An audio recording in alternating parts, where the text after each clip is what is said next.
Hey everyone, it's me again. How you all doing? I'm gonna literally 2 minutes of blah blah, and then we're gonna go up to the shed, gonna unbox something. It's gonna be of interest to some of you, even though it's HO. So stay tuned for it. We won't be long down here. I do want to give a shout out to Timber, as I said sort of in a video or two ago.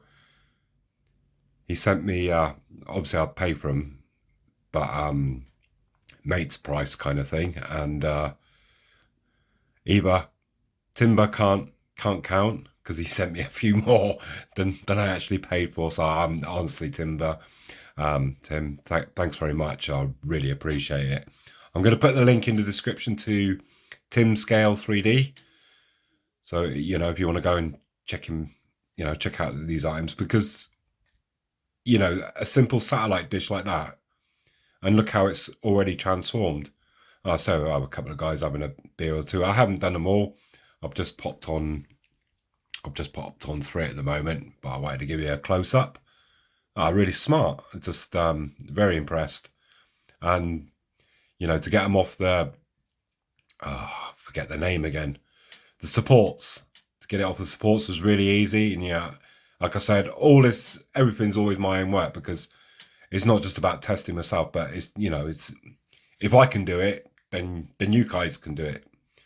A bit of an unorthodox method of painting them.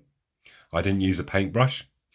I just literally got a pair of tweezers and got that sort of hold of the end bit and dunked it in the paint, give it a quick shake, and put it on some greaseproof paper for a couple of minutes, and then I just sort of moved it away where the excess paint sort of dripped off, and so there wasn't any lumps or anything. So easy way of painting, because I can only hold the tweezers in my right hand, and there's no way I can use a brush with my left hand. So yeah, it's just all about getting around stuff, just changing sort of my methodology for modeling.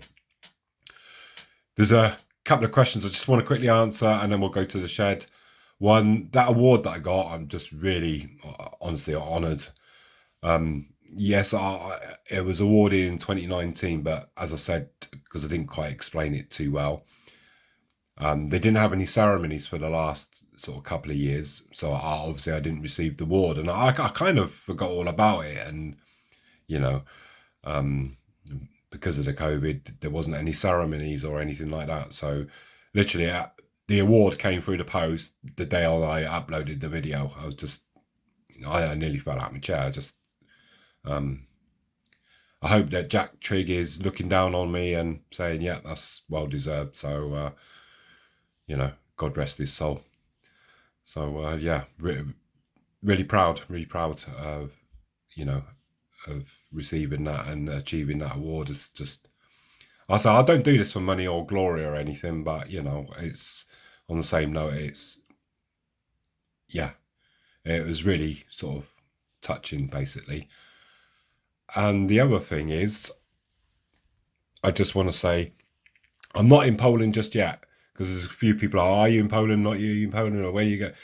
I'm going next, hoping that next summer, because the roof needs changing. Obviously, there's a lot of work to be done. We've got to put a gas boiler in and all the rest of it. And, I don't expect roofers to get up in Polish winters, because it's pretty cold. So, yeah, hopefully by sort of next summer we'll be moving. So, most of my stuff is packed up, ready to go. And I've got plenty to do in the meantime. So let's go to the shed and let's go and unbox this item. So I've got 2 items quickly to show you. It's not going to be a long video. And you go, gosh, looks new, Mark. Must have cost you a fortune. No, it didn't. I don't care if you believe me or not, but it cost me £40. 40 quid. And it's still in its box. Unbelievable. I just hope it works. It is second hand, of course, but whoever had it, fair play to them. They've done a nice job of either looking after it, or it hasn't been used much. So I thought, you know what, 40 quid, that'll be ideal, because we're going to need that. What are we going to need that for? Wow. Let me just come down. This is a new off-the-shelf item. I don't often buy stuff like this, but this was actually cheaper than the second-hand ones that are going just like crazy money. Now, after I sort of finished my time in the army, I stayed out in Germany because I had a German girlfriend at the time and worked for her dad's company. It was a lot of fun, really enjoyed it. And I remember these.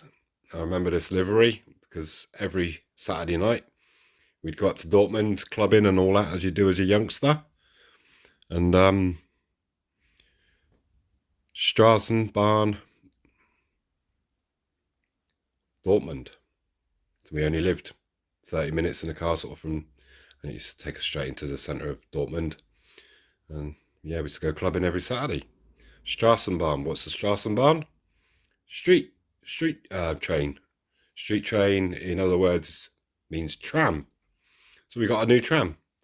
This is tram number 3.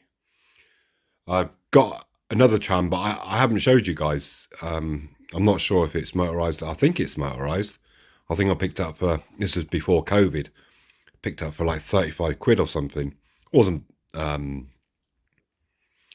yeah, just, even if it's a static model and it hasn't got a motor in, I mean, I can put in a Black Beetle in there or something, but I'll get it out once it gets, because it's packed away in a box at the moment. So that was tram number 2, and I got that red and cream one, which is DC. This is DCC ready. So I thought, you know what, I'm going to have the tram lines basically on a DC network, because we're going to have 2 loops. And yeah, so this is tram number 3. I'm hoping to get another one of these. Need to save up some pennies because it was quite pricey. But, you know, the price on Modellbahn Lippe is basically, you know, you need to take off the 21% for the tax, and it comes just underneath the bracket for, you know, for customs charges. So, yeah, basically it was tax-free, which is just literally by a couple of pennies. So it was good. But let's get out of the box. Let's have a look inside.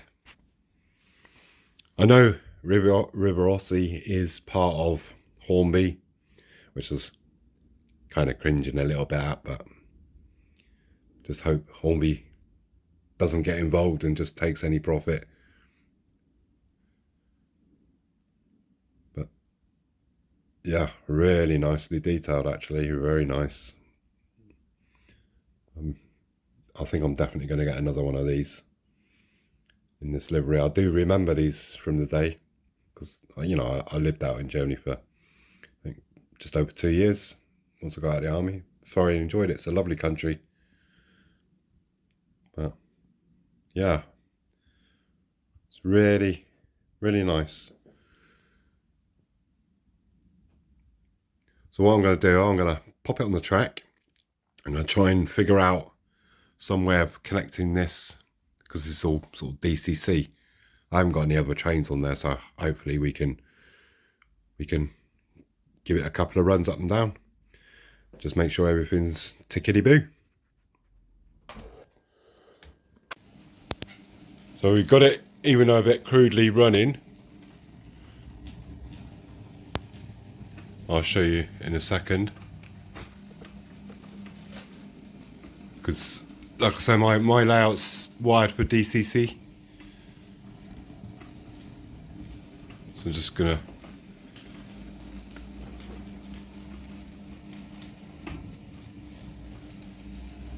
So just want to test the controller and obviously test the loco, make sure it's okay. You see it's got lights on and everything, but it runs very smoothly. So I'm just going to stop it just there, because Mark the Bodger. Obviously, like I say, the layout's wired for DCC. When I do these separate circuits, and I'll wire them for DC, but I just put the 2 power prongs on the track just to get it running. But everything seems to be fine and dandy. So I'm quite pleased about that. It's just okay. You just do whatever you can, eh? But obviously, I don't want to wreck anything that's already pre-wired and stuff, so I'm not going to run it for long. But I just wanted to just show you this working and stuff. And pleased with this, 40 quid, very good. So happy days. So that is my Dortmund Strassen Bahn tram.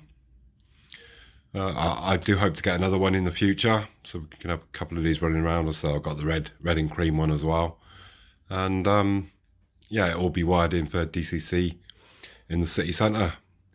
Imagine that running in front of the flats. I think it's pretty cool. So that is really it for this. I'll just quickly show you something else. Let me just zoom in a bit if I can.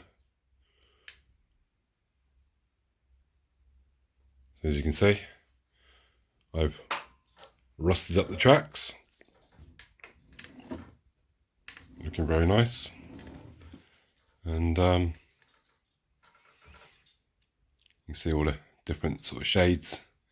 You know, we've got some a bit darker and a bit lighter, and a bit more sort of dead. Because I mix all my grass in the hopper, so it all comes out with this variation of colours, which looks, you agree, looks pretty neat. And there's something I just wanted to mention with this obviously road in a can. Let me just try and zoom out. It is really hard wearing, but like I did here, because I did it first, because you do, and that was what I meant to mention last time, you do get that overspray with it. So if you can mark out your road where you're doing first, and you know, you can see now, like, it's really smart. And because it does produce a lot of overspray, and it's really hard to sort of mask up. So yeah, spray your road first, and like I said, do it in a ventilated area. You can see there we've got another couple of pieces done. So once I get these bits cut in, then I shall glue them all in place. What a difference you're putting that down to the eyesore it was before. But once I get all these sort of glued down and in place, and that I can put the road markings on, you know, and you can choose to do a bit of weathering. But it really does, it just, beautiful tarmac effect, and like I said, really hard wearing. So okay, I'm going to carry on with, let me just spin around.